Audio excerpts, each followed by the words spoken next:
Presidenta, bé, com tots vostès coneixen, tenim un problema bastant greu al barri de Provençals, al Poble Nou, a Sant Martí, un problema provocat pel govern municipal. A vegades hi ha problemes que són generats per tercers, per circumstàncies sobrevingudes, per malentesos. No, en aquest cas tenim un problema social amb molta gent, molts veïns de les zones afectades de l'eix carrers Perú i Paraguai, aixecats i protestant al carrer, i també els òrgans participatius del districte de Sant Martí i del barri de Provençals, en relació a les conseqüències negatives, molt negatives en alguns casos, que poden tenir i que tindrien si es tirés endavant el projecte que té previst el govern municipal de tirar endavant en aquesta zona. Un projecte que té a veure amb la pacificació d'aquest espai, d'aquesta illa o d'aquest eix dels carrers Perú i Paraguai, amb l'excusa de la pacificació dels entorns escolars de les escoles de la zona, en una primera fase, i en una segona fase amb els problemes que provocaria i provocarà, si es tira endavant aquest projecte, en la construcció d'un nou carril bici. Sumant els dos factors, aniríem i ens aproximarien a més d'un centenar de places d'aparcament regulat, àrea verda principalment, que es volatilitzarien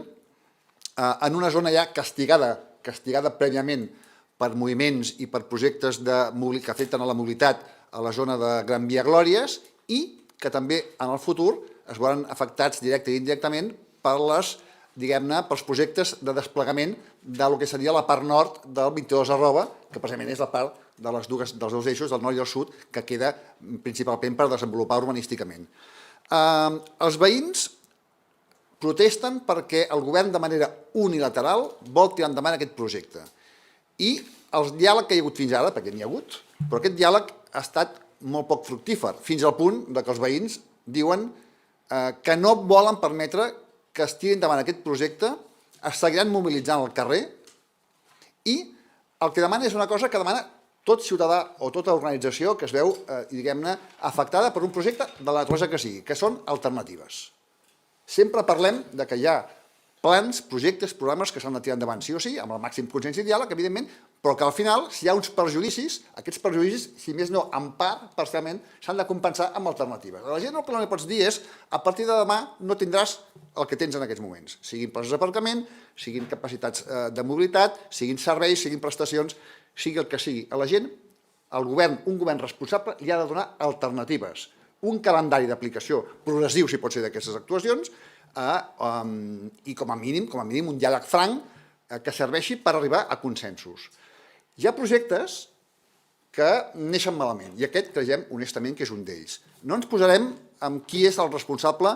de tirar endavant aquest projecte, perquè evidentment és bàsicament l'àrea d'ecologia urbana, també evidentment hi ha uns responsables polítics al districte, aquí tenim el regidor del districte. En qualsevol cas, el govern és un òrgan col·legiat i les decisions són col·legiades, i cadascú pot tenir una visió diferent. A vegades ens porta el govern aquí qüestions amb un divorci evident de dues posicions molt diferents, diametralment oposades entre comuns i socialistes, estem acostumats en aquesta fase final del mandat, però és evident que el que no pot ser és que això es tiri endavant d'aquesta manera. Nosaltres què demanem? Demanem el que els veïns demanen, no solament diàleg franc, sinó sobretot, en aquests moments, paralitzar, aturar l'execució d'aquest projecte. Estem a 2 mesos de les eleccions. Jo crec que hi ha decisions que les ha de prendre el proper govern, sigui perquè són complexes, perquè són polèmiques, perquè porten conseqüències de llarg abast. Hi ha decisions que no es poden prendre a 2 mesos de les eleccions. Jo els demano al govern, i la proposició va en aquests termes, de demanar, sisplau, no solament un diàleg franc, no sé si encara hi som a temps, un diàleg franc, de rebobinar, d'escoltar la gent, d'oferir alternatives, que mai seran unànimes, mai tindran el recolzament unànim del veïnat, però alternatives amb què la gent s'hi pugui agafar. No pot ser que per Real Decret vostès facin un projecte transformador i es carreguin fins a 200 places d'aparcament en un espai que ja no hi ha aparcaments soterrats, perquè no hi ha alternativa. Per tant, i això no va de gent que té possibilitats econòmiques o no, va de gent normal que necessita el vehicle i no pot aparcar-lo enlloc. Per tant, jo els demano, senyors del govern, que facin cas als veïns,